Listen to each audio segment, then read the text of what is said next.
Et sinon, je suis à votre disposition pour répondre à vos questions, pendant que je vois qu'il y en a qui déjà ont commencé au délégué de hier.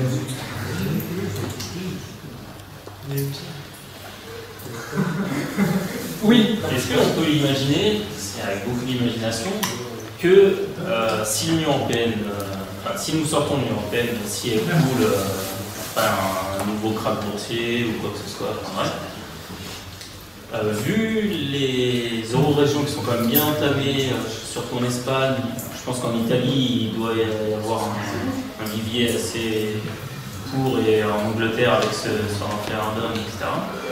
Si on imaginait une explosion de l'euro ou de l'Union européenne d'ici 2-3 ans, 5 ans, je ne sais pas, en fin de compte, ce ne serait pas la France peut-être qui sortirait le mieux de tout ça, puisque nous on a vu qu'en Alsace ça ne marche pas. J'ai beaucoup voyagé en France, à mon avis, peut-être en Corse, ça pourrait peut-être, ce serait peut-être là où il y aurait le plus de possibilités, mais à peu près partout en France, peut-être en Bretagne. Il n'y a personne qui voudrait l'indépendance de la Bretagne, enfin qui voudrait une euro-région. Mais non, on sait très bien, que ça marcherait pas. Vous avez raison, il y a quand même des élections en France, on sait très bien que les partis indépendantistes en France, sauf vous avez raison, en Corse où tout est fait pour... où ils ont fait récemment, je crois, 20% des voix, ça reste... Mais même en référendum, j'ai l'impression qu'il passe. Non, non. Donc vous avez raison, pourquoi ça? Parce que la France est un pays qui a une histoire, il faut toujours revenir à l'histoire. La France est un pays qui a une histoire très particulière, avec la période... D'abord, premièrement, toute la période de monarchie. Il ne faut pas la passer par perte et profit. L'histoire, c'est un bloc, comme on dit. Et donc, toute la période de l'histoire de France, avant la Révolution, est très importante également. Il y a eu un état d'esprit français, être sujet du trait chrétien du roi de France, était considéré quand même comme un honneur. Sous Louis XIV, même s'il y avait beaucoup de particularités régionales, des parlements régionaux, des privilèges au sens des lois spécifiques à telle ou telle région, etc., ou telle profession, au global, c'était quand même un honneur d'être le sujet du trait chrétien, surtout quand il s'appelait Louis XIV, c'était la grande nation.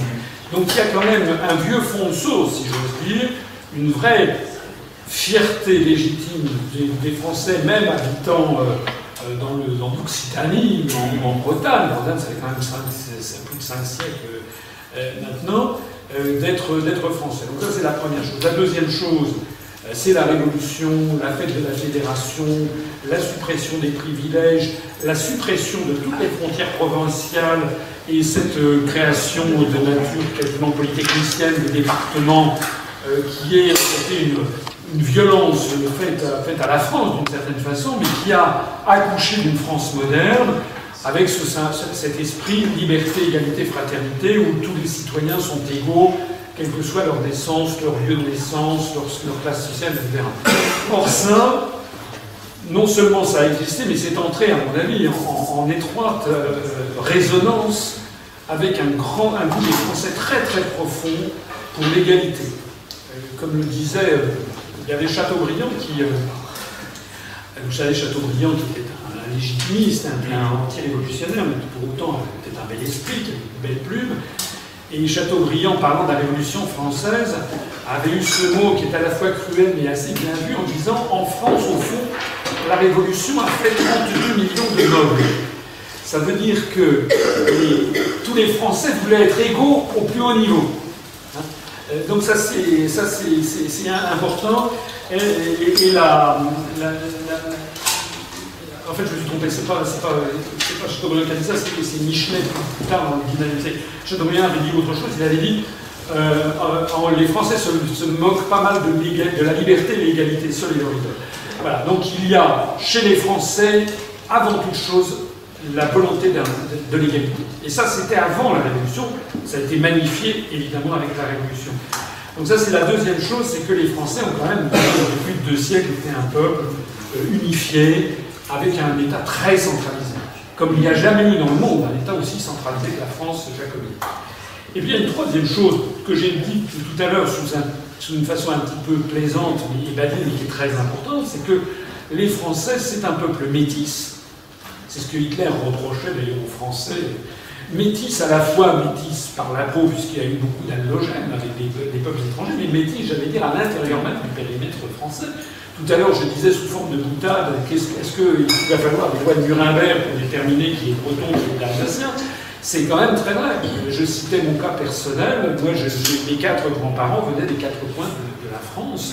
Et ça, il y a énormément... Les gens qui sont 100% d'origine bretonne, il y en a quand même très très peu. Bon, et d'ailleurs, c'est heureux, il y a une espèce de brassage que l'on voit, et qui d'ailleurs... C'est pour ça aussi que il n'y a pas de... En plus de ça, si vous voulez, l'idée, par exemple, de présenter la Corse comme un peuple asservi par les Français, c'est une des fois, puisqu'elle ne correspond pas au vécu. Le vécu, c'est par exemple... Bon, il y a énormément d'Antillais, de Guadeloupéens, de Martiniquais dans la fonction publique, ou de Corse, par exemple. Voilà, et ils ont été... donc, ils font partie... je sais pas, il y a eu des Corses célèbres parmi les dirigeants français. Bon, donc... L'idée, le coup du peuple asservi, c'est très bien.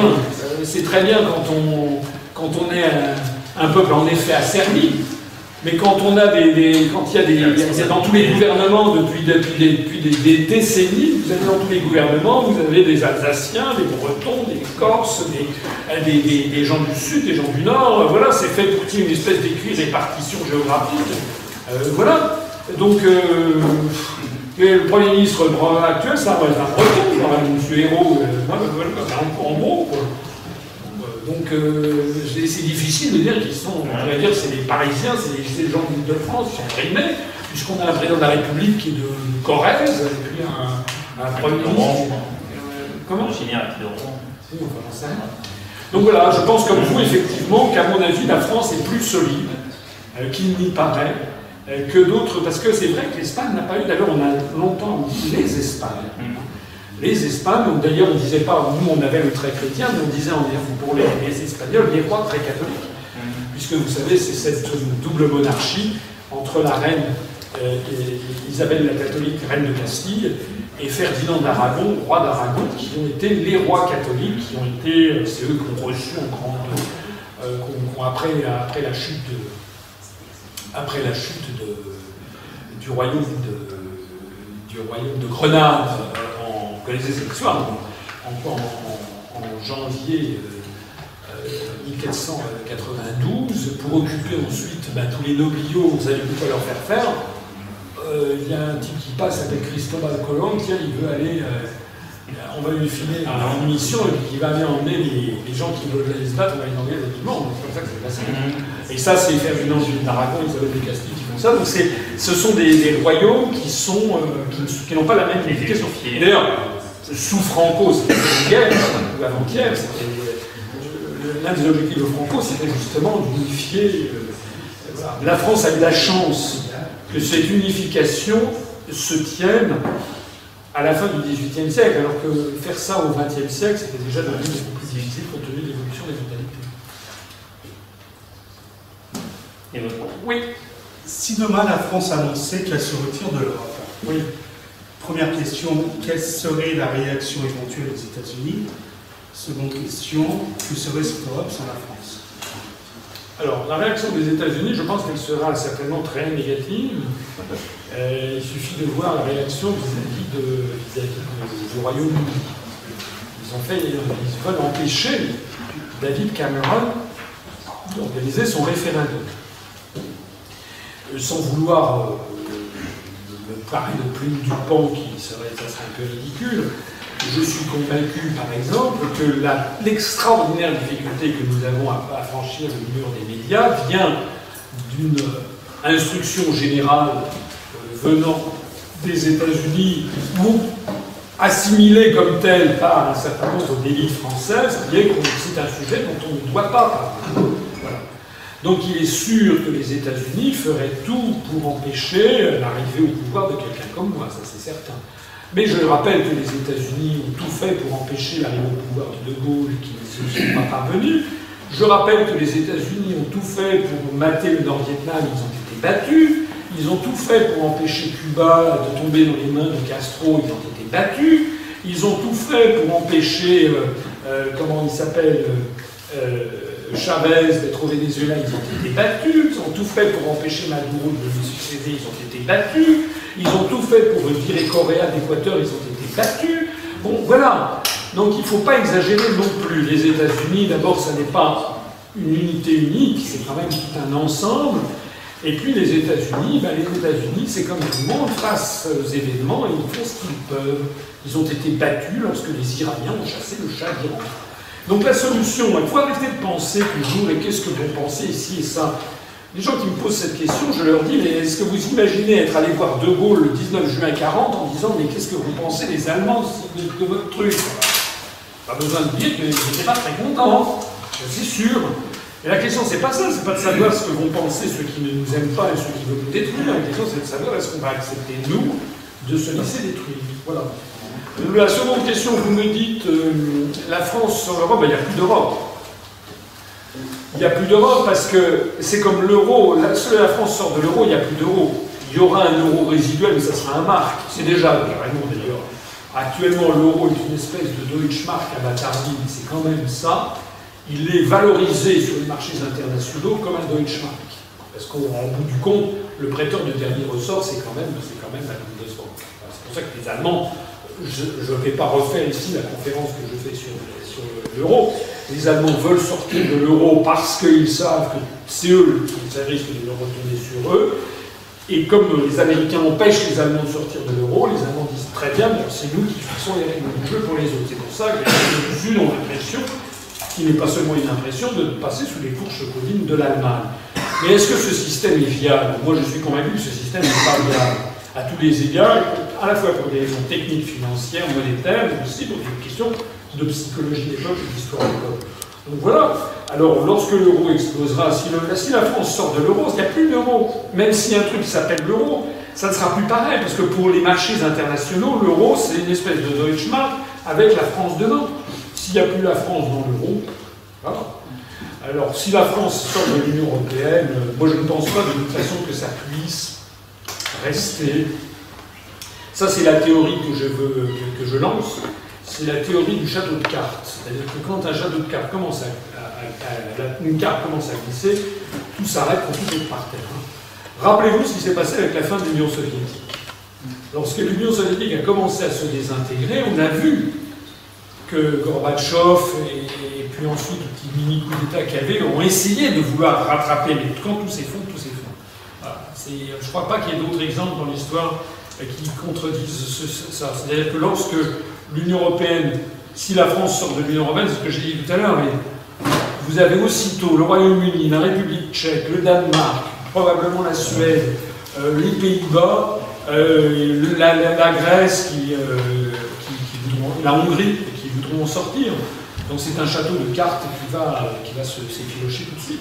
D'ailleurs, on en parle. Si la France sort de l'Union européenne, en plus de ça, dans l'immédiat, parce que j'ai oublié de le préciser, quand on dira on sort de l'Union européenne, mesdames et messieurs, donc on se réunit, voilà, mesdames et messieurs, on réunit le Conseil conformément à l'alinéa de l'article 50, et nous avons décidé, nous vous prévenons que les Français ont décidé de sortir de l'Union européenne. On vous fait donc la notification prévue à l'alinéa 1 de l'article 50.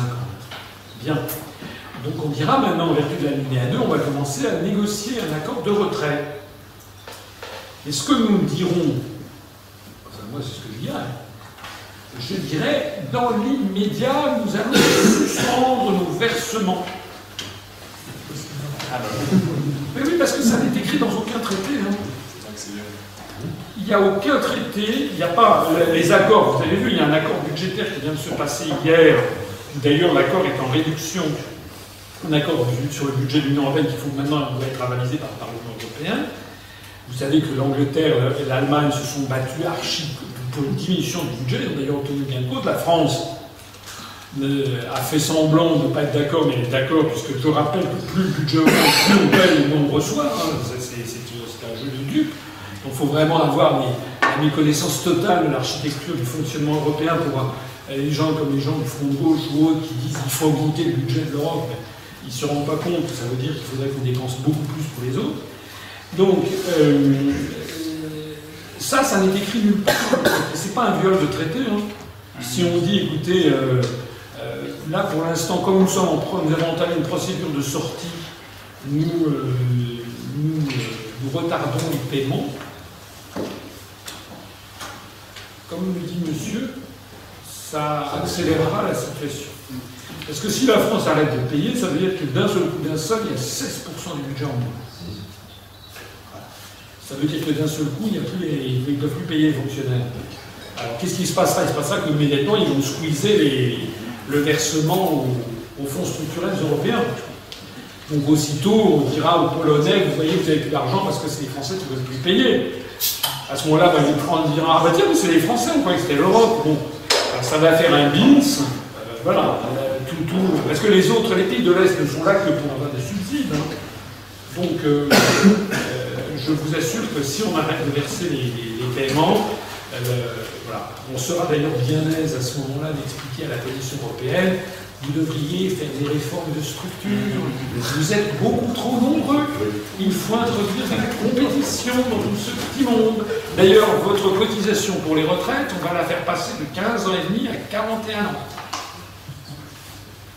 Est-ce que nous, on pourra toujours emprunter? Est-ce que la France pourra toujours emprunter auprès de la BCE? Si, de toute façon, on rapporte à la BCE, on rapporte sur les marchés financiers mondiaux. Lorsque la France fait des emprunts, c'est sur les marchés financiers. Donc elle fait, on sort des obligations du Trésor, et puis vous savez que c'est payé. On a actuellement du quoi, 1,5, 1,7, soit 1,8% sur un an, et 2% sur un an, et 2,4% sur 10 ans. On aura, peut-être qu'on devra payer plus cher dans un premier temps, c'est possible. Peut-être qu'on pourra s'emprunter à nous-mêmes, à grand-mère, à Michel et les autres trésors. Oui, vous avez raison, parce que c'est un des... Vous avez 1000 fois raison. On peut très bien aussi faire un emprunt auprès des Français. Votre grand-mère ou les grands-parents avaient des bons du trésor. C'est ce que l'on faisait d'habitude. On n'est pas obligé de se porter sur les marchés financiers systématiquement. C'est une problématique de la part des gens du peuple de pouvoir quitter l'Europe demain et continuer à manger. Parce que le problème en France notamment, il y a un appauvrissement de plus en plus important. Et aujourd'hui, les gens sont apeurés. Oui, l'appauvrissement. Suppose de partir de cette manne, oui, mais même si c'est pas vrai. Même si on sait très bien que c'était une... Mais non, justement, on ne sait pas très bien, vous avez raison. Le problème, il est là, c'est qu'effectivement, c'est le syndrome de Stockholm. La France est victime du syndrome de Stockholm. Vous connaissez ce syndrome dont elle était victime Patricia Hearst. C'est-à-dire vous êtes kidnappé, et la personne kidnappée finit par embrasser comment dirais-je, les motivations de ces kidnappeurs. Donc là, la France, les Français sont... Il y a des Français qui sont persuadés que si on sortait de l'Europe, ça serait pire que maintenant.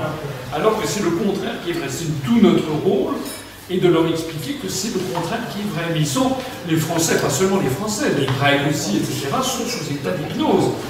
Une hypnose qui est entretenue par les médias.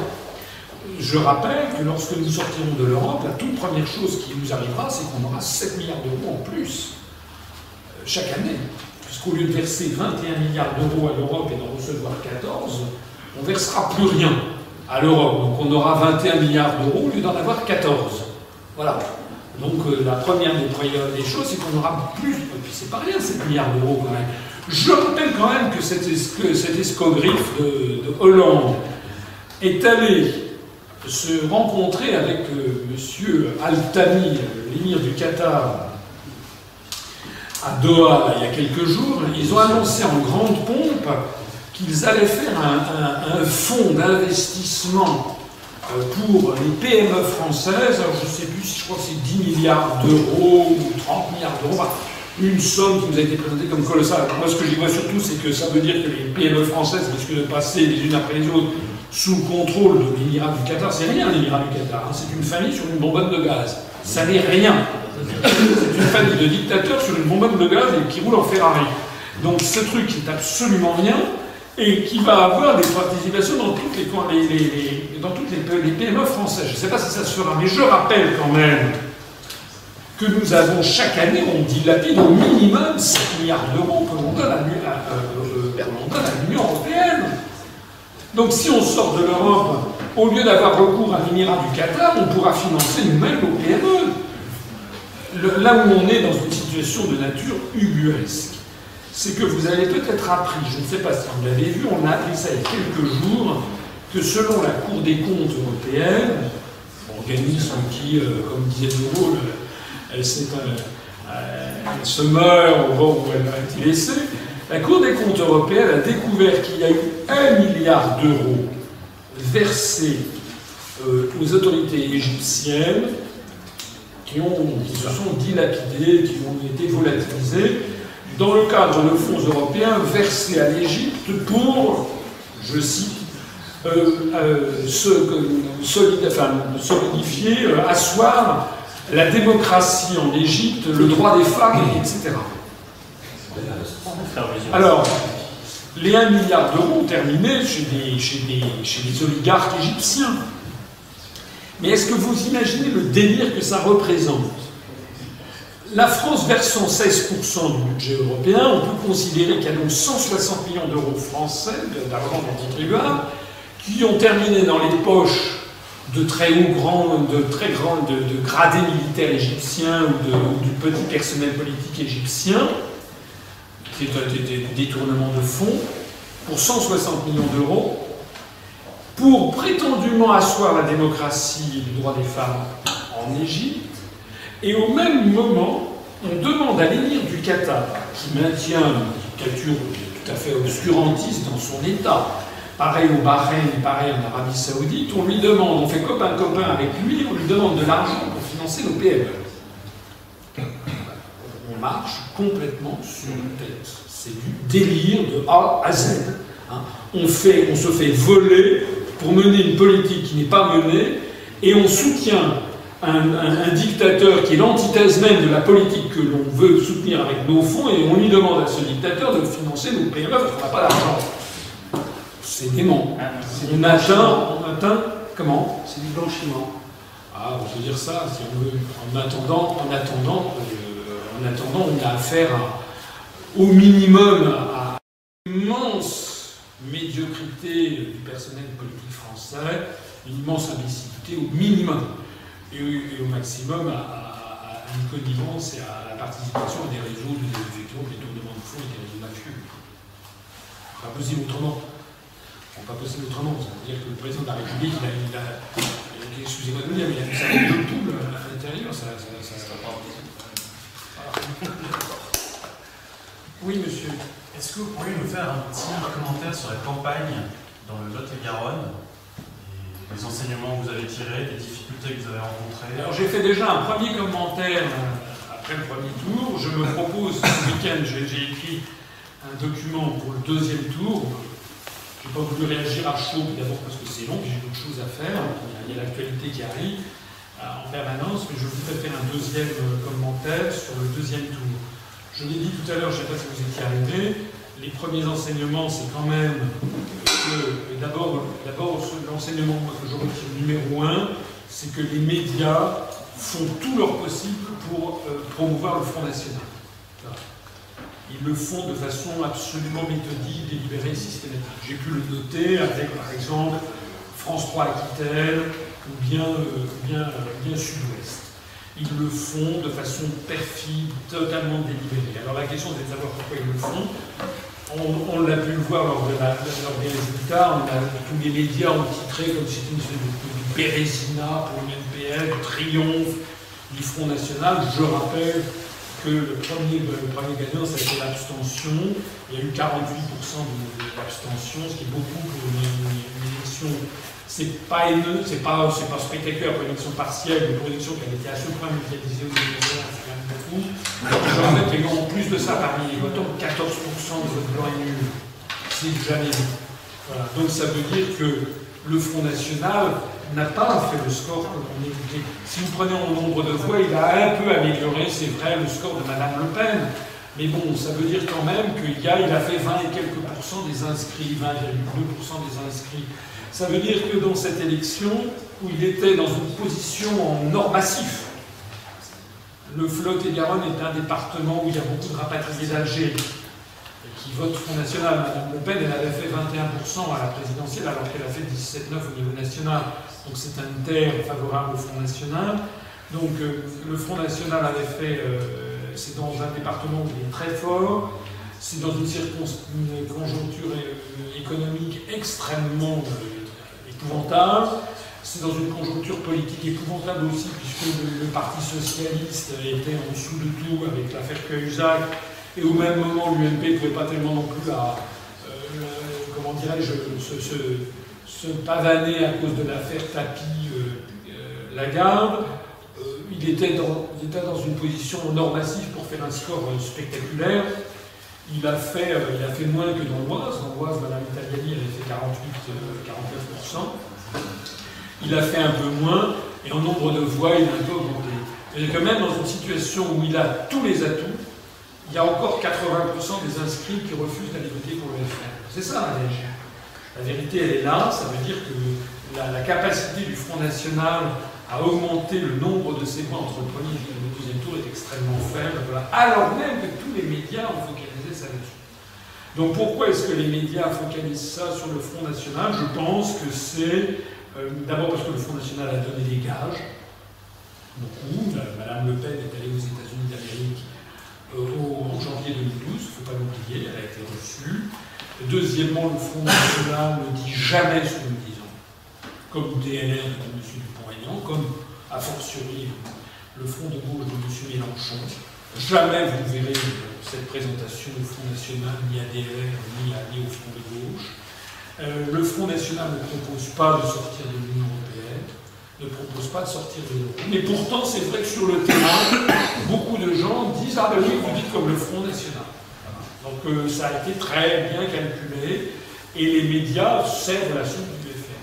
Voilà. Donc ce que je crains, c'est que la même chose se produise pour les européennes, où on nous interdise d'accès aux médias, et où on focalise les gens en disant si vous êtes contre l'Europe, c'est que vous votez FN. Sachant que le FN, par ailleurs étant tenu comme il l'est, le FN s'arrangera toujours pour faire un entrechat avec des néo-nazis, ou pour faire un truc comme ça, le moment venu, pour une chasse à l'homme contre des immigrés, ou un truc comme ça, donc ça permettra de ressouder l'électorat en disant c'est toujours l'idée, c'est toujours ça. Sortir de l'Union européenne égale chambre à gaz. Mais du point de vue du PR, vous avez rencontré la compréhension de la population moi j'ai été, pour vous dire les choses vraies, c'est qu'on a eu beaucoup, mais d'abord au sein de notre mouvement, ça a été quand même très apprécié parce qu'il y a beaucoup de gens, beaucoup de militants qui sont venus de toute la France, essentiellement du sud-ouest et du Grand Sud, mais aussi de Paris, et il y en a peut-être quelques-uns parmi nous. Je les en remercie, donc ça a été positif, ça a été très sympathique d'ailleurs. La deuxième chose ce qui nous a quand même déçus, c'est qu'on avait quand même un très bon accueil sur les marchés. Voilà. On a eu quand même un très bon accueil sur les marchés, et donc en fait je crois qu'il y a eu vraiment deux choses il y a eu deux choses conjoncturelles qui nous ennuient. C'est la campagne du FN où j'ai été explicitement dénoncé par le FN comme étant un sous-marin de l'UMP. Donc il y a quand même pas mal de gens qui, tentés par nous, se sont dit « Ah oui, en fait, ça doit être un sous-marin de l'UMP ». Ça a été, je pense, assez efficace. Donc il faudra que nous, on trouve quelque chose pour dénoncer le FN pour ce qu'il est. Puisque au même moment, enfin vous savez, par exemple, ils ont deux députés actuellement, Mme Marion Maréchal Le Pen et M. Gilbert Collard, qui ne cessent de multiplier, comme d'ailleurs Papy Le Pen, de multiplier les déclarations comme quoi ils veulent faire des alliances avec l'UMP, notamment les municipales. On va d'ailleurs rigoler au municipal de mars prochain qui arrive après les européennes, on va voir ce qui va se passer. Bon. Donc c'est nous qui pouvons dire que c'est le FN qui est... Et ça a marché. La deuxième chose aussi qui a marché, c'est l'attaque de Sud-Ouest qui a voulu faire croire qu'on était un mouvement d'extrême droite. Il y a eu un article particulièrement ignoble, nous a refusé le droit de réponse d'ailleurs, et qui a marché certainement près de gens de gauche. Voilà. Mais tout ceci dans un contexte plus général que j'ai expliqué, qui est, je ne me faisais pas d'illusions personnellement, je sais ce que c'est que le suffrage universel. La bonne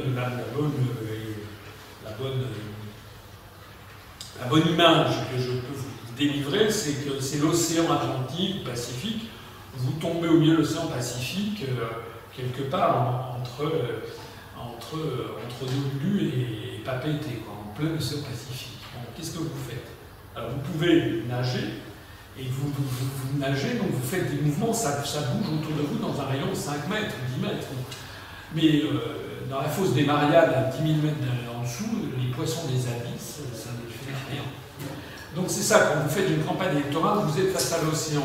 Vous distribuez, vous parlez autour de vous, ça va toucher la partie, les couches externes supérieures de l'épiderme, mais les poissons des abysses, vous ne les touchez pas.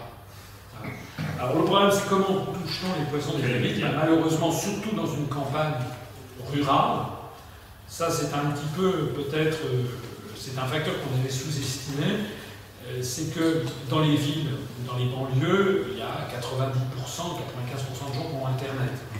Et il y a, pas 90%, mais il y a peut-être 20, 30, 40% de Français maintenant qui vont sur des sites alternatifs sur Internet en matière politique ou d'information. Et dans le Lot-et-Garonne, il n'y a que 50% paraît-il de ménages qui ont Internet, et il va y avoir 5 à 10% qui vont sur...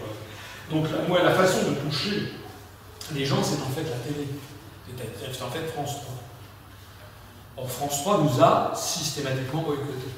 Voilà. Donc c'est ça qui a été... c'est scandaleux. D'ailleurs, je vais écrire... La lettre est prête, ou presque prête. Je vais écrire au président du CSA, M.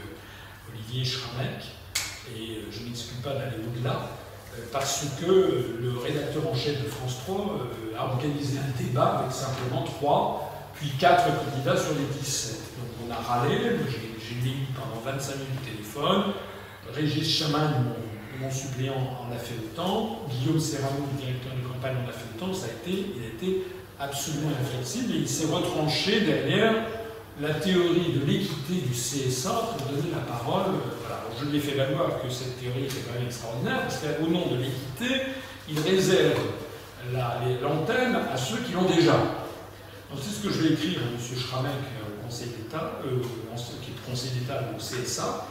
Je vais lui faire remarquer que lorsque l'on parle du commerce équitable, en général, il s'agit de donner plus à ceux qui ont moins. Dans le commerce équitable du café ou du thé, on donne plus aux économies dominées, les économies dominantes acceptent de donner plus. Le commerce équitable ne consiste pas à donner plus à ceux qui ont déjà beaucoup.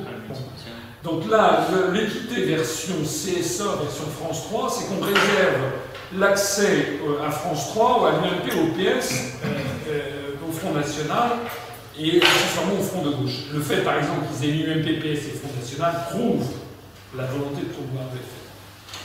La volonté de promouvoir le FN, moi je m'exclame, il y a deux hypothèses. La première, c'est certainement pour empêcher des mouvements comme le nôtre de se développer. Il est très important pour le système de faire croire que sortir de l'Union européenne, c'est être un mouvement d'extrême droite, surtout avec la famille Le Pen qui depuis 30 ans est payée pour faire des dérapages. D'ailleurs, ça fait longtemps qu'il n'y en a pas eu, je pense qu'il y en a un qui va bientôt se préparer, pour faire un dérapage style ah, mais le drapeau nazi, il avait une certaine esthétique. Le Pen dit que le drapeau nazi est esthétique, alors après nous avons des gens qui disent et alors quoi, on n'a pas le droit de dire ce qu'on pense, puisque ça a mal, etc. Voilà, ça fait 30 ans que ça dure, genre de beans, bon, et donc les gens aussitôt effrayés. La deuxième hypothèse que je pense qu'il ne faut pas exclure, c'est une évolution du Front National version Alliance Nationale. Vous savez que le MSI italien était un mouvement d'extrême droite de Giorgio Almirante, qui justement avait la flamme tricolore reprise par Le Pen, oui, on va y aller, et Gianfranco Fini, dans les années 80, a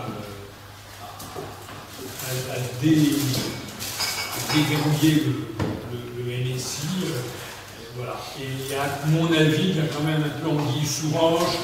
On prête à Madame Le Pen l'idée de vouloir changer le nom, que ça s'appelle d'ailleurs maintenant sur les tracts, ça s'appelle le RBL, le Rassemblement Bleu Marine.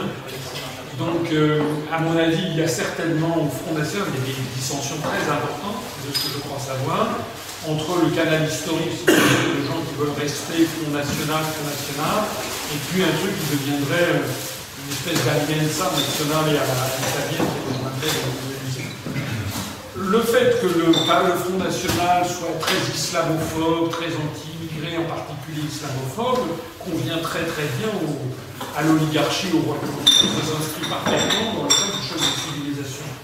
Donc ça, c'est du gâteau. Hein. D'ailleurs, si vous prenez le tract, j'ai fait des scans, je vais montrer ça dans un article, je vais vous dire, le scan du tract du candidat du FN, c'est quasiment un tract d'un député des droites populaires de l'UMP. À l'exception de l'Europe, sur lequel il est écrit nous refuserons les politiques de récession européenne. Mais ça ne veut pas dire je sors de l'Union européenne, ça c'est du Mélenchon. Ah bon, je vous ai refusé, vous allez faire comment? Vous allez refuser, vous allez à la fin être déféré dans la CJUE, vous faites quoi? Là, il n'y a plus personne. Parmi les éléments positifs quand même que je retiens de ce passage dans le Tarn-et-Garonne, ça a été quand même que ceux qu'on fait le plus gros score, c'est des partis connus nationalement, et puis après ce sont les partis, ce n'étaient pas des partis, c'était des personnalités. Parce qu'on est dans un monde rural, avec un petit peu des réactions de nature féodale. Il y a les gens, il y a les grandes familles. Bon. Alors il y avait le l'arrière-petit-fils de Georges Ley, qui a été président du Conseil de la Troisième République, donc les gens ont voté pour ce nom. Il y avait un type qui s'appelait, comment il s'appelle, l'alpiniste, l'explorateur. Frison Roche. Frison Roche. Bon, et qui s'était fait, alors lui c'était très anti-mariage gay, donc il avait une notoriété locale. Donc ils ont fait un score, mais tous les petits partis politiques qui n'avaient pas de représentation locale connue, il y avait le parti libertarien, il y avait le parti pirate, qui est au moins aussi connu que l'UPR, il y avait l'Alliance royale, de tous ces partis, nous sommes arrivés très largement en tête. On est arrivé aussi devant Millet. Donc on a fait un score qui n'est pas bon, quoique il y avait 17 candidats. S'il n'y avait eu que 10 candidats, on aurait très probablement fait 1,2%, ce qui n'aurait pas été grandiose, je reconnais. Mais c'était plus dans l'image que j'avais. Moi je pensais qu'on ferait dans les deux.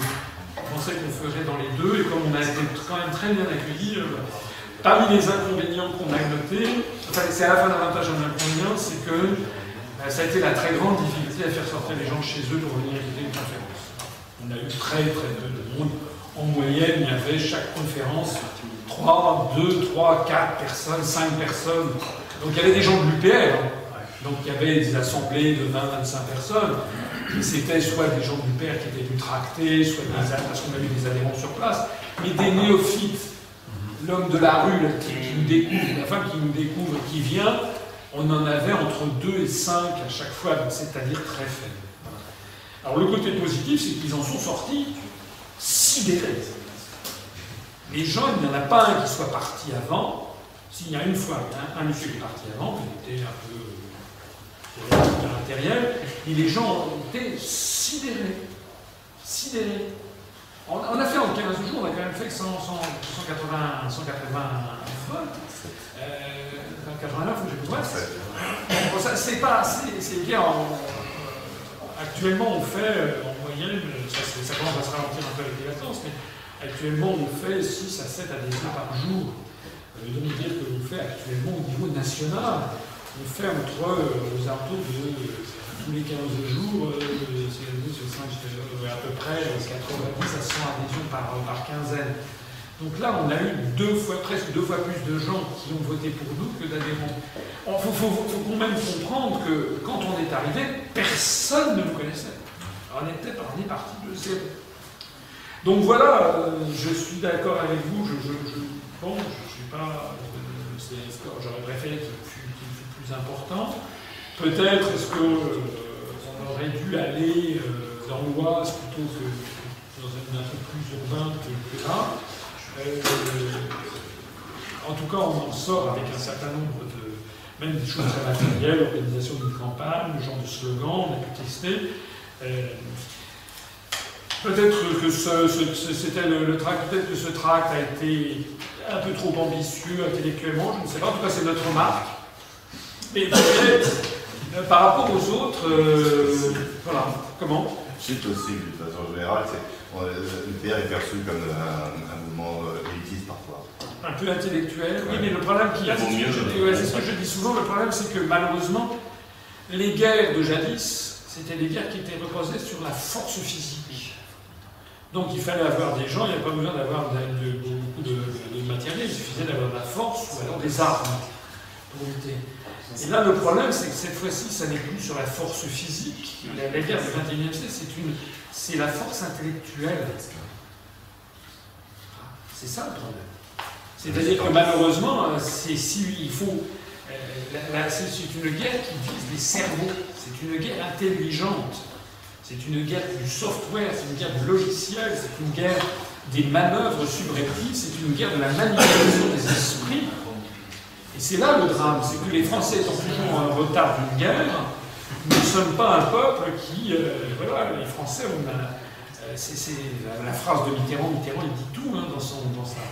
La France est en guerre et les Français ne le savent pas. C'est une guerre inconnue, mais Mitterrand a tout dit. Il a tout dit quelques semaines avant nous, en 1996, il a tout dit. C'est effectivement une guerre inconnue parce que c'est une guerre invisible, une guerre qui n'est pas déclarée, une guerre qui utilise des moyens de destruction qui sont tout à fait nouveaux, c'est-à-dire l'intelligence, la manipulation, la psychologie, la manipulation des cerveaux et des esprits. Et c'est une guerre qui détruit les cerveaux, qui détruit l'identité. Donc c'est une vraie saloperie, si vous me permettez. Et je ne vois pas quel autre moyen que d'avoir recours à la matière grise des gens que de lutter contre cette guerre-là. C'est pour ça que... donc c'est vrai que je reconnais que ça c'est un truc, mais les gens qui me disent il fallait faire plus court, il fallait faire des slogans. Mais moi ce que je vois c'est que les slogans n'ont pas marché non plus. Miguel, il avait couvert le département, Nicolas Miguel, il y avait des... C'était dément, Vincent est là, il y avait des... Partout, il y avait des sur le moindre panneau, le moindre petit village, la moindre pissotière au fond d'un terrain vague, il y avait des affiches Miguel. Bon, Miguel, il a fait moins que nous. Bon, et pourtant, il avait fait un tract, alors lui, c'était contre la paperasse et non aux impôts en folie. Bon, on ne pouvait pas faire... il a fait moins de voix que nous. Donc, je ne suis pas convaincu qu'il faille faire, d'abord parce que c'est écrit, c'est très clair. Deuxièmement, parce que je pense que nous, on a quand même un immense atout à l'UPR, c'est que les gens qui viennent à l'UPR, d'une certaine façon, ils ne peuvent pas faire machine à voix. C'est une espèce de... Il y a une espèce d'effet cliquet. Parce que lorsque l'on est venu à l'UPR et qu'on a commencé, il y a un effort à réfléchir, les gens se disent, mince, pour une fois, on ne prend pas pour un jambon. Et deuxièmement, je commence à comprendre ce que je ne comprenais pas. Et après ça, semaine après semaine, mois après mois, les gens commencent à voir qu'effectivement, c'est la clé de compréhension, parce que tout en découle, ils peuvent prévoir à l'avance ce qui va se passer. C'est pour ça qu'on a... Alors c'est vrai que c'est long, mais il n'y a pas de phénomène, c'est rarissime les gens qui ont claqué la porte. Il y a des gens qui ont quelques-uns qui ne renouvellent pas, ou ils n'ont plus d'argent, ou ils n'ont plus ça, ou ils partent, ou je ne sais pas quoi, la politique, ou alors leur femme les engueule. Bon, ça nous est arrivé un délégué qui ne veut plus être délégué, qui reste à l'UPR, il veut être délégué parce que sa femme a mis une marche en main, c'est l'UPR noir. Ça peut arriver. Ça peut arriver. Mais d'un point de vue, on a quand même fait très peur sur place. Je peux vous assurer. Les gens du Front de gauche qui nous ont vus, il y avait le candidat de l'UMP, le candidat du Front de gauche, M. Barral, du PS, on parle même pas du PS, le Front de gauche, c'était un motif c'était complètement siphonné. Mais le type du PS, il nous regardait. Voilà, il y a eu certains de nos militants qui ont discuté avec des militants du Front de gauche, ils ne savaient pas comment répondre. Pas de niveau, ils disaient, vous avez raison. On avait raison. Il y a quelque chose qui a énormément frappé les esprits. C'est pour ça que c'est un peu décevant que ça ne soit pas traduit dans les yeux, mais quelque chose qui a beaucoup frappé les esprits. D'abord, on avait plus de forces militantes que tous les autres réunis. Et deuxièmement, que tous nos militants disent toujours la même chose. Et en plus de ça, quelque chose. Quand vous avez un type, un militant ou une militante qui se hale sur un marché à Villeneuve-sur-Lot, à Pennes d'Agenais ou à Fumel, qui dit est-ce que vous savez que les trucs, c'est l'article 63 du traité sur le fonctionnement de l'Union européenne, Barral, le candidat on ne savait pas. Aucun ne savait. Aucun ne savait. Donc, si vous voulez, on a eu deux médias contre nous, France 3, Aquitaine et le Sud-Ouest. Mais les autres médias ont été, je leur ai rendu hommage d'ailleurs, il y a un journaliste que j'ai trouvé bien, c'est-à-dire correct, qui est un jeune, qui s'appelle Jérôme Schreff, qui est journaliste de La Dépêche du Midi, avec qui on avait, avec Régis, on a eu une conférence de presse avec lui. Et à la fin, il m'a dit écoutez, vous gagnez à être connu, je ne pensais pas du tout ça de vous, parce que lui, il avait vu mon pédigré, j'avais travaillé il y a 12 ans auprès de M. Passoire, les pattes de lapin et le crucifix, quoi. Donc, il est de notoriété publique que tous les journalistes doivent être de gauche, par définition. Et puis alors, quand je lui avais parlé à un moment, je ne sais plus où j'avais parlé, pendant la conférence de presse, j'avais parlé du connétable de Bourbon à la bataille de Pavie, faisant prisonnier le roi de France. Évidemment, c'était pas le candidat moyen à la législative dans la 3e du Lot-et-Garonne qui lui avait parlé de ça. Donc, il m'avait regardé avec des yeux ronds, et après il est venu me voir, laissant son collègue de Suède partir, et il m'a dit, ah là, je dois avouer, quand vous avez parlé de la bataille de Pavie, ça m'a fait quand même, parce que moi j'adore ça, etc., j'adore l'histoire, donc on a commencé à discuter. Et en fait, on a discuté pendant 3 quarts d'heure, 1 heure après avec lui, après la conférence. Et il a été très correct parce qu'il a fait des papiers bien. Bon, il a dit candidat parachuté, enfin parachuté c'est moi qui parachute, c'est moi. Mais donc, il a fait, c'était pas des articles complaisants, mais c'était bien parce qu'il a été honnête, il a été plutôt même assez sympathique parfois, il a dit qu'il y avait des conférences bluffantes, enfin voilà, donc il a fait son boulot, voilà. Il a été très correct. Et puis le deuxième, c'est la nana du Leglo qui a fait, sauf qu'elle a dit qu'on n'avait pas trop ça, mais alors c'est vraiment tout correct. Et puis il y a une petite radio locale qui s'appelle Radio 14, qui elle avait décidé de donner 4 minutes contre en main à chacun des 17 candidats, ils s'y sont tenus. Donc ça, moi je n'ai pas à me plaindre de ces médias. Le problème, c'est que vous ne pouvez pas en 15 jours de temps faire changer. D'une certaine façon, c'est presque assez miraculeux. Vous avez eu presque 190 personnes qui votaient en 15 jours. Alors qu'on partait de zéro. Donc c'est pas... voilà, c'est pas... alors pour les Européens, on va s'y prendre bien longtemps à l'avance, et puis on sera notamment en Ile-de-France, on ne part pas de zéro. En Ile-de-France, on a quand même bientôt 900 adhérents en Ile-de-France, et puis il y a des jeunes, et puis il y a des réseaux sociaux, et puis j'espère que vous allez trouver des réunions publiques en Seine-Saint-Denis, puisque je compte quand même être, si possible, tête de liste pour la région d'Île-de-France, parce que je pense que c'est là que c'est le moins difficile pour nous de nous faire connaître. Voilà. Mais il faut bien s'attendre à ce que le Parisien nous donnera très peu la parole et qu'on focalisera l'opinion des gens au dernier moment, parce qu'ils ne vont jamais parler des Européennes jusqu'au mois de juin. Hein, c'est comme ça que ça va se passer. Ils vont focaliser sur les municipales, et puis 3 semaines avant les Européennes, qui auront eu fin mai, excusez-moi. Donc ils vont s'y mettre au début, mais il y aura 3 semaines de campagne. Et là, ils vont focaliser le FM, etc. C'est comme ça que c'est prévu. Donc il nous appartient à nous d'avoir un antidote à ça, d'expliquer ce que c'est que le FM, expliquer que Monsieur Le Pen est député de Front National au Parlement européen depuis 30 ans, 1983. Voilà, en 30 ans, qu'est-ce qu'il a fait? Voilà. Mais c'est pas facile quand on a les médias contre soi. La personne que vous avez dit là, qui avait rejoint un maire ou président d'une agglomération, ça, vous pensez que ça peut se multiplier? Vous pouvez peut-être essayer à partir de maintenant. J'ai une deuxième bonne nouvelle. Je vous ai dit tout à l'heure que nous allons avoir un délégué de l'UPR pour l'Inde. Nous avons quand même déjà 3 adhérents en Inde. Donc j'espère, à partir du moment comme il est à Pondichéry, il va faire passer sa vue et ses photos. Je lui ai demandé une photo devant la statue de Duplex à Pondichéry. Je pense qu'il y a quand même, je ne sais plus, c'est 30 000 ou 60 000 Français qui sont à Pondichéry. J'espère qu'il nous fera des adhésions. Mais effectivement, le maire en question va accepter. Je vais le nommer délégué départemental d'un département. C'est où déjà? Prochainement. Non, le maire, c'est Ah, vous savez pas Si, je sais, moi, mais je veux. Ah non, bien sûr. Donc, dans un département métropolitain, on va le nommer délégué départemental. Je vais le nommer délégué départemental.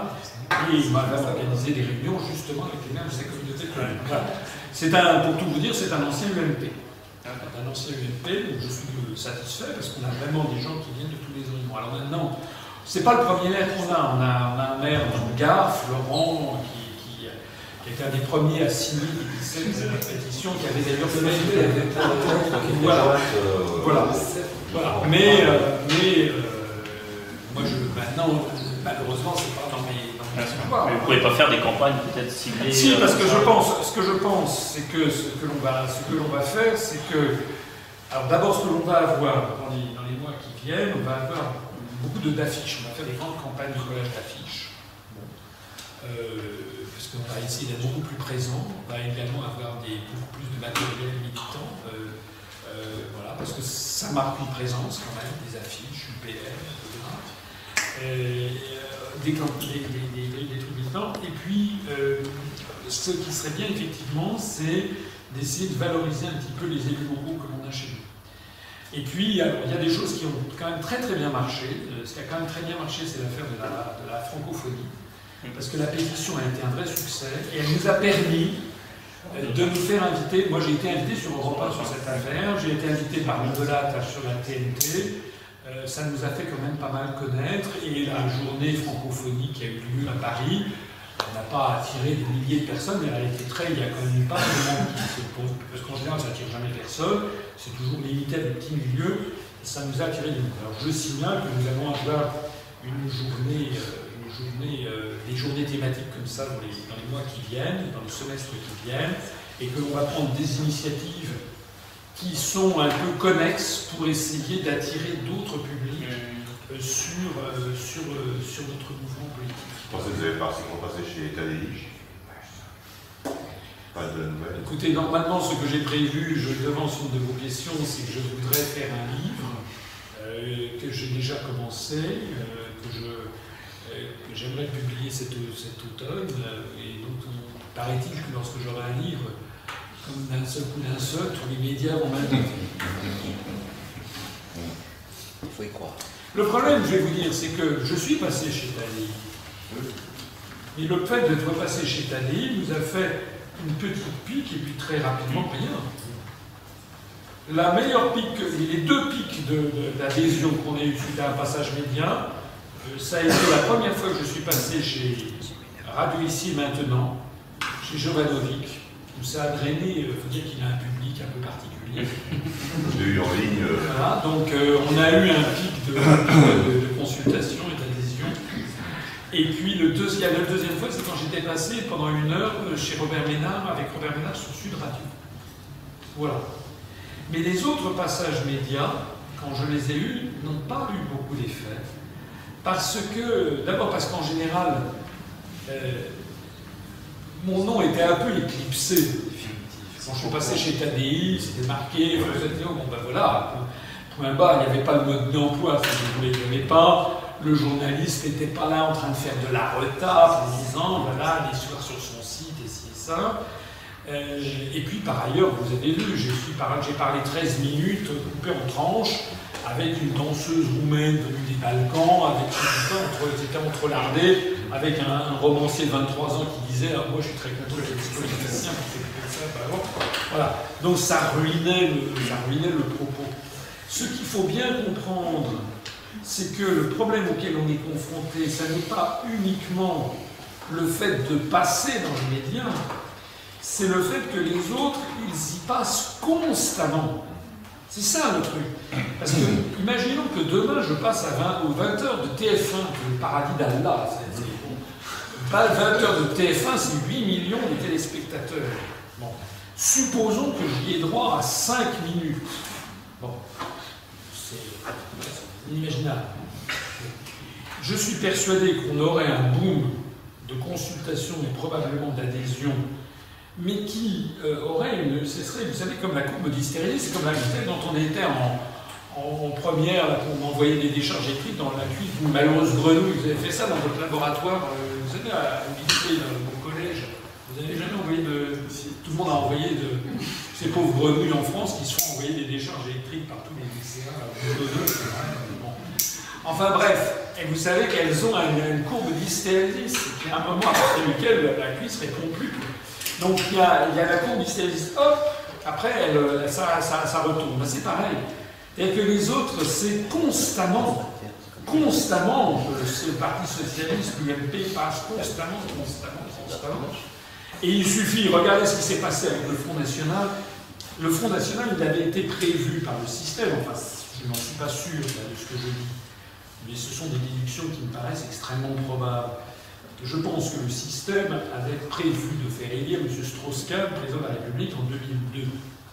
Et à cette fin, il y avait une orchestration, une starisation de Marine Le Pen invraisemblable. L'idée étant de faire un 21 avril à l'envers. Il avait d'ailleurs annoncé tout ça, le scénario était prêt. Donc dans ce scénario, M. Sarkozy, qui était de mèche, bien entendu, tout ce petit monde de la même façon que c'est M. Strauss-Kahn, qui s'est effacé derrière Mme Royal pour faire élire Sarkozy, il a été récompensé en étant nommé au FMI. Tout ça est de cousu de fil blanc. Donc dans ce scénario, M. Sarkozy n'était pas candidat. Il y avait, on s'alpaguait entre le combat de titans, entre Fillon, Copé, je ne sais pas qui. Comment Bertrand. Xavier Bertrand, c'était donc un combat de titans. Les médias ont rajouté une louche en disant l'UMP n'arrive pas à se mettre d'accord, ils vont favoriser le FN. Tout ça, c'est pour acclimater. C'est les self-fulfilling prophecies. On dit à l'opinion publique ce qui va se passer pour que l'opinion publique fasse comme il est prévu que ça se passe. Et puis donc, Mme Le Pen est arrivée en deuxième tour. Il y avait un deuxième tour, Strauss-Kahn, Le Pen. Et alors à ce moment-là, du coup, c'était Mme Le Pen.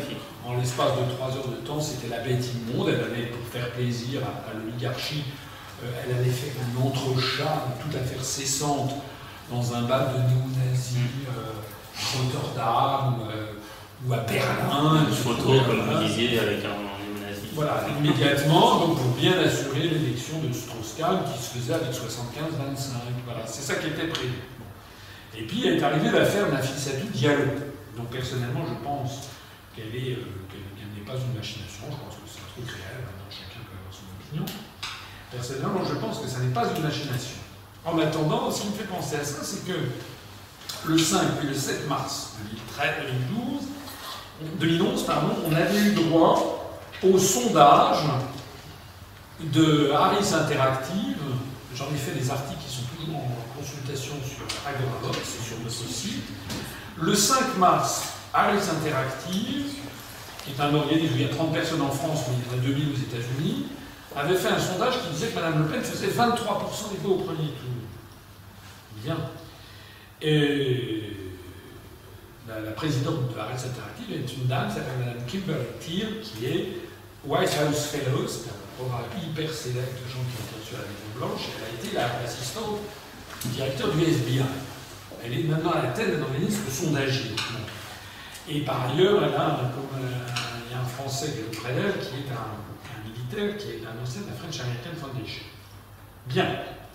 Alors, ils nous ont dit 23% des voix au premier tour, ça c'était le sondage du 5 mars, et le sondage du 7 mars, 2 jours après, non, c'est pas 23, c'est 24%. Et toute la presse française a titré ça en disant, voilà, extraordinaire, elle va être elle va être première au premier, à la sortie du premier tour. Elle a eu droit à une promotion, mais inouïe. Et puis est arrivée l'affaire Nafissatou Diallo, donc, qui est arrivée, je crois, fin avril ou début mai 2020. Voilà. D'un seul coup d'un seul, il n'y a plus un sondage sur Marine Le Pen. Il y a une corrélation fascinante entre cette affaire et l'absence totale de sondage sur Marine Le Pen pendant plusieurs semaines et plusieurs mois. Ça a été même lourd. Et elle a été, on n'en a plus entendu parler. Et elle est repassée à la télé, mais plusieurs mois après, et elle a dit « J'ai été mis au pain sec par les médias, vous n'avez pas remarqué depuis quelques temps, parce qu'elle ne passait plus non plus dans les médias. » C'est-à-dire, elle sait très bien pourquoi elle passait. Et quand elle a dit ça aujourd'hui, « J'ai été mis au pain sec », c'est qu'elle savait pourquoi elle avait été mise au pain sec. Tout ce petit monde sait très bien depuis. Et d'ailleurs, lorsqu'elle a été ressortie, parce qu'elle avait quand même, on ne pouvait pas non plus, compte tenu de ce qu'on avait dit d'elle, elle a été ressortie donc peut-être au mois de septembre ou octobre, et à ce moment-là, les sondages, quand ils ont rebranché les sondages, elle était donnée à 15%. C'est-à-dire que d'un seul coup, tout le montage pour faire élire Strauss-Kahn, comme Strauss-Kahn avait claqué dans les doigts, il y avait d'un seul coup panique à bord. Qu'est-ce qu'on fait? Première chose qu'on fait, mesure de salubrité, on ne parle plus de la mer Le Pen, déjà. Et puis maintenant, on réfléchit à ce qu'on fait. Voilà. Et puis finalement, ce qu'on fait, ça a été. Ils ont demandé à Sarkozy d'y aller alors qu'il avait prévu de ne pas y aller. Rappelez-vous, il ne devait pas y aller, parce qu'il avait été prévu qu'il perde. Et là, il a fallu qu'il y aille au cas où, et puis ils ont balancé François Hollande. Donc tout ceci nous donne à penser que, effectivement, ce qui va se passer en 2017, on va nous faire la grande chansonnette de Jean-François Copé, fantastique, etc. Alors là, le problème, c'est qu'à Fillon, vous avez vu qu'il y a un... Apparemment, il ne va pas... Oui. Moi, je pense qu'il monte ses muscles pour avoir de l'État un petit poste. Ils vont peut-être... Alors moi, je croyais jusqu'à ces jours-ci que celui qui tenait la corde, c'était vous savez, l'huître et les plaideurs. Vous connaissez cette fable de La Fontaine. Je pensais qu'on nous sortirait assez volontiers, je ne suis pas sûr que ce ne soit pas le cas d'ailleurs, un outsider à droite qui, à mon avis, aurait des chances. Jean-Louis Borloo. Non, je pense pas. Non. Un petit jeune, le maire. Non. Je pensais à Madame Lagarde. Mais... Avec la fête. Oui, mais si la fête à Paris se traduit par un non-lieu et que les médias disent elle a été injustement ici, ça, vous savez bien. Parce que vous avez une femme, elle est d'un joueur américain, je pense qu'elle a la nationalité américaine. Elle parle couramment anglais. Elle parle mieux anglais que américain que français. Quand elle était ministre, elle faisait ses notes sur ses annotations en anglais. Elle est au FPI. Elle a été interrogée aujourd'hui même, elle a dit non, j'ai zéro ambition en politique française intérieure. Et puis on va vous dire oui, une femme extraordinaire, une battante, une gagnante, elle a séduit Wall Street, etc. C'est du gâteau. Ouais, c'est du gâteau. Le seul problème, c'est qu'il y a eu cette affaire Tapi, donc je n'exclus pas, à mon avis, qu'elle en sort bénéficiaire. Oui, en tout cas, qu'elle ait peut-être été lancée par des gens qui ont vu la manie arriver. Moi, je pense. C'est une affaire ça se gère, quoi. Voilà. De toute façon, l'affaire, cette affaire est née en 2014, c'est en 2017. Donc, méfiez-vous de Madame Lagarde, parce que, à mon avis, elle aurait... voilà. À mon avis. Voilà. On vous fait un truc, oui. C'était déjà ce que vous avez fait sur Strauss-Kahn, le grand économiste Strauss. Vous ne pouviez pas en 2010-2011 parler à qui que ce soit de Strauss-Kahn sans que les gens vous disaient, tout le monde vous disait ah il est bien. Encore maintenant, parce qu'il est passé là au Sénat. Tout le monde dit ah oui il est bien. Mais qu'est-ce qu'il avait de bien Strauss-Kahn? Qu'est-ce qu'il avait de bien? Il a laissé, c'est comme Attila, à chaque fois qu'il est passé quelque part, ça a été la tête de désastre. Son passage au FMI était un désastre, son passage au ministère des Finances il n'avait rien, sauf qu'il a réduit tous les médias et toute l'oligarchie. Là où l'autre. On va peut-être terminer parce que. Une petite question sur l'Europe, parce que nous, après, on a vu, c'est en rentrant à Montreuil. D'accord, bon. Avez-vous distribué les bulletins d'adhésion Non, j'en ai laissé là à votre disposition. Il y a 105 qui va passer à Romainville. L'éventuel entrée de la Turquie ne risque-t-elle pas de rassurer économiquement les pays qui sont les plus endettés? Parce qu'il y a les Américains de la Turquie notés. Donc est-ce que ça ne va pas rassurer les pays qui souhaiteraient en sortir sur le plan économique? La Turquie, la Turquie rassurerait les pays. Les pays qui sont les plus endettés, parce que c'est une puissance économique assez importante. On va se dire, voilà, quand même, Oui, mais la Turquie, elle ne va pas venir pour donner de l'argent aux autres, elle va plutôt en prendre. Je rappelle que la Turquie, depuis maintenant plusieurs années, en cumulé sur les 13 dernières années, je crois, elle a bénéficié de 6 milliards d'euros de frais de versement de fonds structurels de mise à niveau. Parce que la Turquie, c'est vrai que c'est un pays très important, en pleine croissance.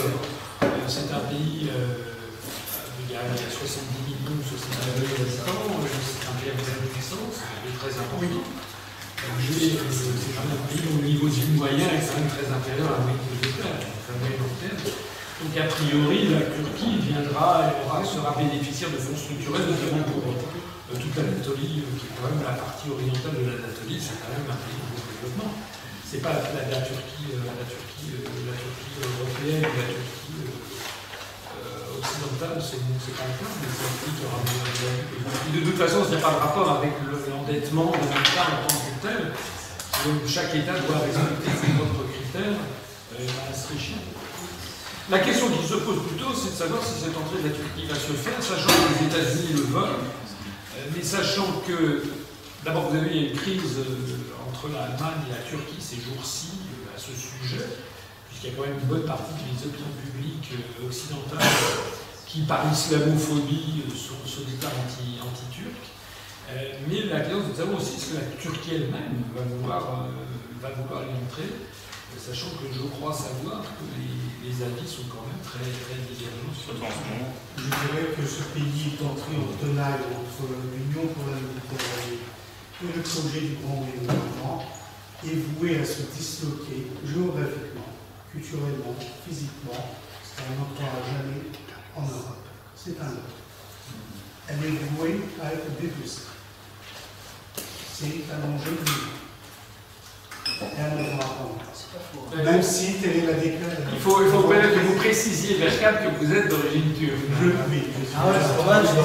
C'est ce qui lui permet de. Mais je trouve que cette idée est assez séduisante parce que quand vous regardez d'ailleurs, je pense sur le contrôle, mais quand vous regardez les cartes des stratèges américains, le choc des civilisations de Huntington ou autre, vous verrez au niveau de la Turquie, c'est un jour ils le mettent dans l'Europe, le lendemain c'est dans l'OTAN, ça dépasse, est-ce que c'est dans les pays musulmans? Enfin, c'est un carrefour de civilisation. Istanbul est une des villes, si vous n'y êtes pas allé, allez-y, c'est une des villes les plus passionnantes du monde. C'est un carrefour de civilisation et d'histoire absolument prodigieux, c'est comme Rome, enfin, c'est quand même, et accessoirement c'est dans un site admirable.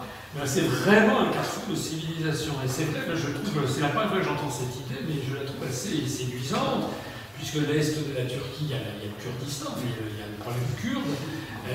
Et c'est vrai que c'est un pays qui bascule. La Turquie d'Europe, si vous allez à Edirne, vous êtes à quelques. Moi je suis passé par la frontière bulgaro-turco-grecque à quelques kilomètres de distance, c'est vraiment en Europe. Et Edirne est avec une très belle mosquée du Sinan, c'est une ville européenne. Mais si vous allez à l'est d'Ankara, c'est plus l'Europe quand même. C'est vraiment, on est au Moyen-Orient, c'est vrai. Donc c'est vrai l'idée d'un dépeçage, ça serait d'ailleurs assez.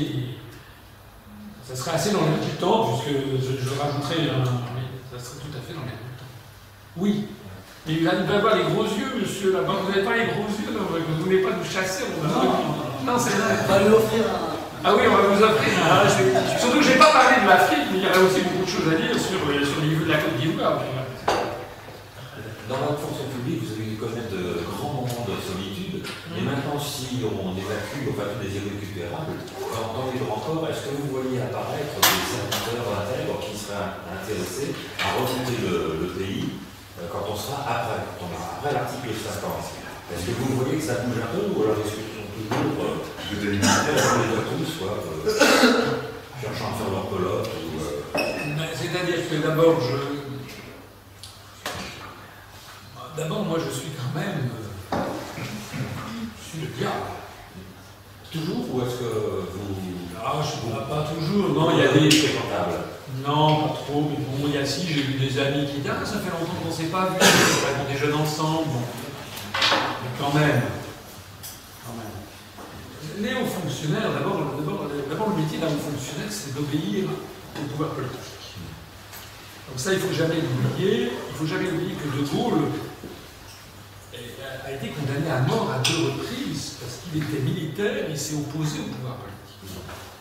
Donc, évidemment, l'histoire est écrite par des gens qui gagnent. Donc De Gaulle l'histoire l'a magnifié, mais enfin, De Gaulle, c'est quand même un fonctionnaire militaire qui est rebelle et qui prend les armes contre son propre gouvernement. Et donc, du point de vue, ça c'était tout l'argumentaire pétainiste et collaborationniste qui avait quand même été vrai. Voilà. Donc c'est tout le problème des révolutions. C'est à quel moment, c'est tout le problème des fonctionnaires dans une situation de... Très bien. Entendu, merci.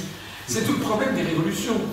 Moi, ce que je vois, c'est qu'actuellement, j'ai vu des anciens élèves de l'ENA, enfin des jeunes anciens élèves, des élèves qui sortaient. J'en ai vu 2 qui étaient venus me voir, on avait dîné ensemble, ils étaient très intéressés. Il y en a un qui est sorti dans un ministère et l'autre dans un autre. Mais ils n'ont pas adhéré. Ils m'ont dit, on est très intéressés. Enfin bon, en gros, ils sont terrorisés à l'idée d'adhérer et qu'on puisse retrouver leur nom. Voilà. Donc ça reste encore dans la haute fonction publique quelque chose qui est... Il y a des gens qui le regardent, je sais, il y a des gens qui... Voilà, mais ils ont très très peur, voilà, parce que... Voilà, ils sont carriéristes aussi, ils pensent à eux. Ben, ils pensent à eux. Ils pensent à eux, ils pensent à... C'est assez humain. C'est assez humain. Ce qui est assez inhumain, c'est de faire ce que je fais. Je vous dis, non, mais franchement, c'est pas pour me faire plaindre, mais parce que j'en ai marre parfois, parce que si vous voulez, le problème de Gaulle auquel souvent je parle, c'est que moi, depuis que j'ai créé l'UPR, c'est la durée de la Seconde Guerre mondiale s'est écoulée. Parce qu'entre 40 et 44, ça a duré 4 ans. Entre 18 juin 40 et 44, c'est 4 ans et 2 mois. Moi, ça fait 6 ans, et puis on s'étend. Et il n'y a rien encore. Et on parle, puisqu'il n'y a pas de guerre, puisque les Français sont en guerre, et la France est en guerre, les Français ne le savent pas. Et moi, je vois quand même que tout ça, c'est quand même il y a une puissance en face. C'est quand même au détriment, oui, de ma vie de famille. Je parle même plus d'un déroulement de carrière. J'ai fait un parcours, ça va, je ne suis pas bien. Je suis au sommet de l'administration française, je ne peux plus progresser, je ne peux pas être viré. Je fais de temps en temps une mission quand on me le demande. Voilà, c'est pas prodigieux par rapport à ce que j'aurais pu faire. J'aurais peut-être pu être, oui, certainement, président ou directeur d'une grande entreprise, ou quelque chose comme ça. Mais je ne regrette pas ce que je fais, puisque ce que je fais m'intéresse simplement.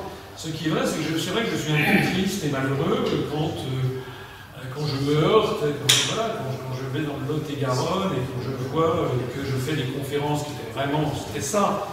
Et j'ai fait quasiment tout mon palmarès de conférences dans le Lot-et-Garonne, j'allais dans des petits villages et qu'il y avait 2 personnes du cru, 3 personnes qui n'en revenaient pas d'ailleurs de ce qu'elles avaient vu.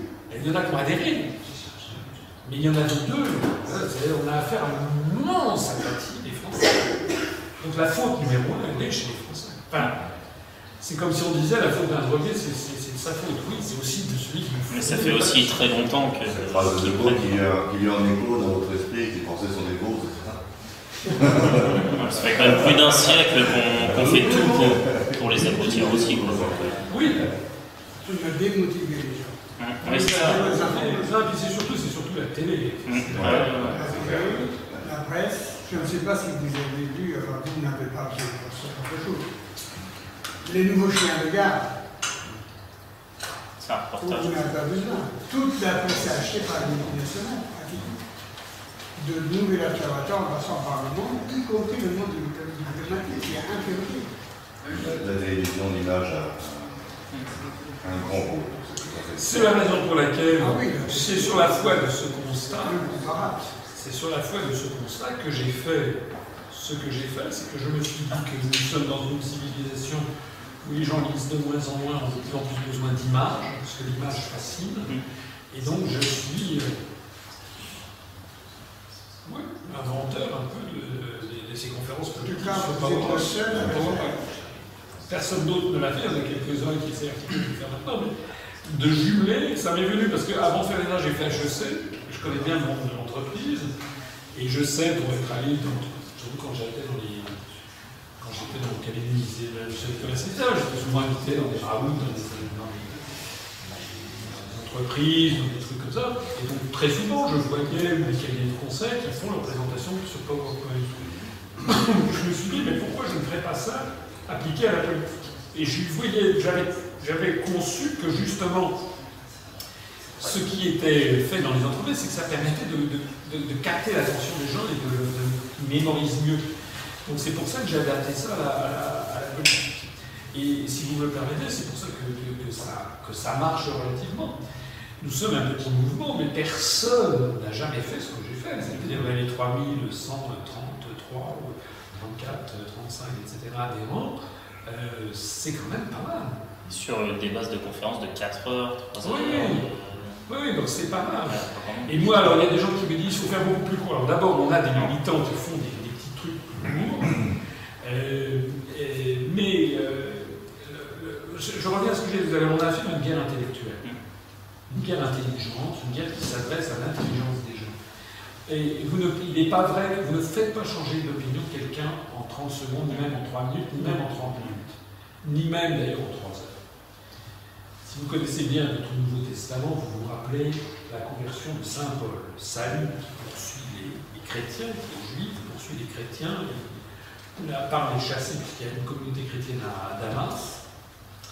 Et donc il part les chasser, et vous savez que sur le chemin de Damas, d'un seul coup, il tombe de cheval et il entend une grande voix, Saül, Saül, pro persecuris me, tibi est durum, calcitrare contra stimulos, en latin.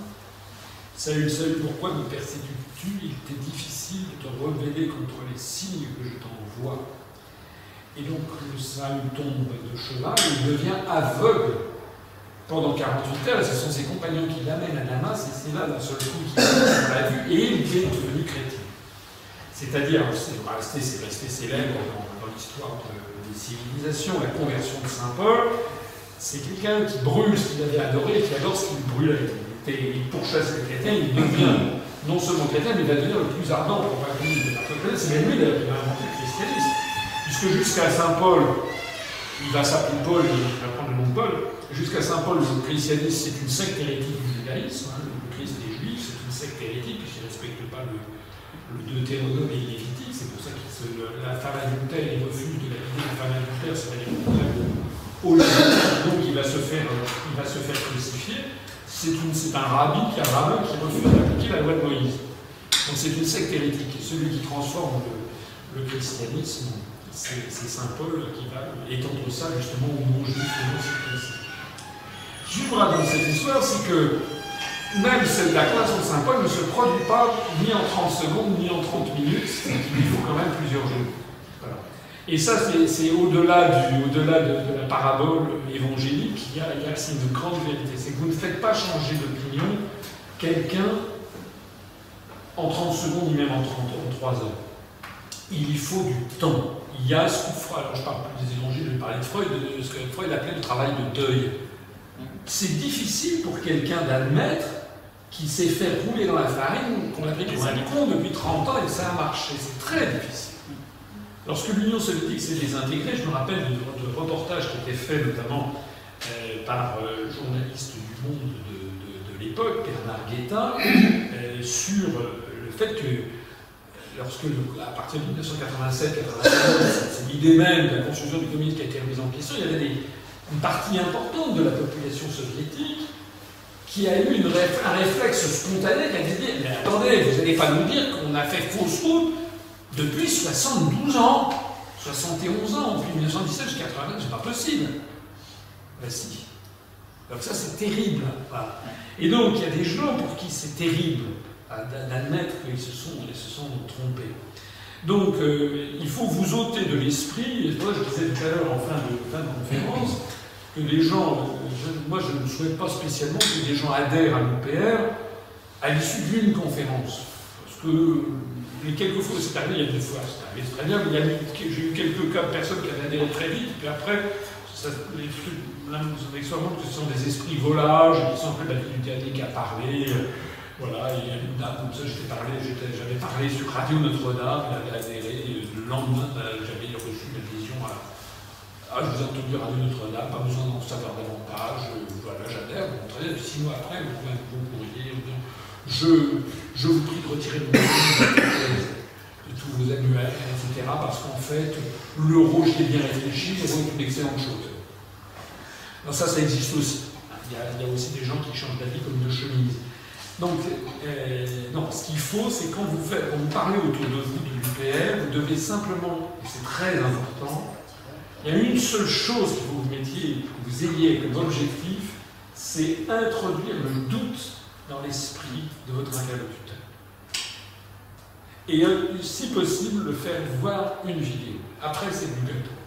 Enfin je ne dis pas que c'est du gâteau, mais après la personne, si c'est une personne honnête intellectuellement, parce qu'il y a aussi des gens malhonnêtes, mais si c'est quelqu'un d'honnête intellectuellement, quelqu'un qui visionne une vidéo, par exemple qui gouverne la France, normalement ne peut pas rester indifférent. Et normalement, si c'est quelqu'un qui va essayer de voir une vidéo, c'est comme ça que c'est là qu'il y a un processus qui se passe. Donc le problème auquel on est confronté, c'est le problème auquel on a été confronté dans le Lot-et-Garonne. Moi je me rappelle, j'ai passé 20 j'étais là je crois, à peine d'Agenais, là où il y avait les autotamponneuses et puis la barbe à papa. Il y avait un monsieur qui devait avoir 75 ans, un grand-père, bon, voilà, mon pied bon oeil, hein, il était là, avec, il avait sa petite fille, son deuxième là, qui avait 3-4 ans, bon, aux autotamponneuses, barbe à papa, nous on était là, distribuer ça. Et donc j'arrive et je lui tends ça, et il me dit non. Je dis mais pourquoi non? C'est contrat. Regardez, c'est moi, c'est terrible. Non, je ne veux pas. Je dis mais attendez, pourquoi vous êtes, non, parce que vous, de toute façon, les politiciens, vous êtes tous pareils. Je dis mais attendez, vous ne pouvez pas dire ça, vous ne savez pas qui nous sommes. C'est moi vous parlez, etc. Non, vous êtes tous pareils. Et il a commencé à se mettre en colère. Vous comprenez, Cahuzac m'a craché à la gueule, etc. Je dis attendez, moi je ne suis pas Cahuzac, moi je ne suis pas au PS, etc. Oui, mais vous êtes tous pareils, et puis le type du Front National, je le connais, son père c'est lui qui a fait venir 400 Marocains, etc. Maintenant il est contre les musulmans, et Cahuzac, j'ai travaillé avec lui sur une revue, et puis l'UMP, vous avez vu, Tapi, vous êtes tous pareils, vous êtes salauds. Attendez, ça durait 20 minutes. Je dis, mais prenez-le, ça va vous manger, lisez, regardez ça, vous connaissez l'article 63, l'article 42, l'article 63. Non, etc. Il y avait Akira qui est venu, qui est également à mon secours. Il y avait aussi Régis. C'était devenu un. Voilà, c'était devenu un presque un. Oui, c'est exactement. C'était agaçant. Et le type qui l'a refusé, il a dit. Ce qui a été le plus extraordinaire, c'est quand il nous a avoué qu'il était un ancien conseiller municipal. Donc un type qui était a priori intéressé par la politique. Il avait été élu local, pas maire, mais conseiller municipal ou peine d'Agenais, je crois. Donc un type qui était intéressé par la politique. Bon, on me dit, mais vous n'avez jamais entendu parler, etc. Eh bien, à la fin des fins, le type, il m'a dit, écoutez, vous me faites chier. La seule chose que je fais en ce moment, je vous jure que c'est vrai, par sur la tête de mes enfants, la seule chose que je fais en ce moment, j'achète des munitions pour tirer dans le tas le moment venu. Écoutez, si vous me prenez comme ça, on est parti, on n'a pas pris. Et on en a beaucoup des comme ça. Il y a beaucoup de gens qui nous ont dit, les 50 et quelques % de gens qui n'ont pas voté, ce sont des gens, il y a 20-25% de trucs, comment dirais-je, incompressibles, de gens qui ne veulent pas faire de politique, qui s'en foutent. En gros, c'est une vingtaine de pourcents selon les pays. Mais il y a ces 20%, c'est une chose, mais vous avez 30 à 40% de la population en plus qui maintenant font de l'abstention agressive en attendant de tirer dans le tas. C'est comme ça que ça se passe. Hein. C'est vraiment agressif, oui. Très agressif, je vous assure. Donc, voilà, moi je vous dis, c'est pour ça qu'il ne faut pas se mettre dans l'idée que le type, on va loin, je dis simplement mettre le doute. Voilà. Mettre le doute, et c'est déjà très très difficile. C'est déjà très très difficile. Allez,